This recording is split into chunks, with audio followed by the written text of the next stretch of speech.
Православните христијани ги наполнија духовните храмови во регионот, празнувајќи го еден од најголемите верски празници Успение на Пресвета Богородица. Во рамките на одбележувањето на празникот, завчера во попладневните часови во православниот црковен храм Свети Великомачени Ѓорги се изврши чинот на оплакување на Мајката Божја, на кој беше изложена и плаштеницата за сите верници да се поклонат на Богомајката, а вчера се одржа утрена Златоустова литургија.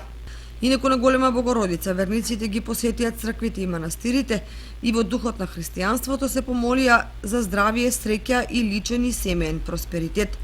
Традиционално најголемите народни собори се одржаа во манастирот кај селото Пресека, каде присуствуваа верници од Кочанско и селеници од овие краишта, потоа во Блатец, во Берово, Македонска Каменица и други црковни светилишта во регионот.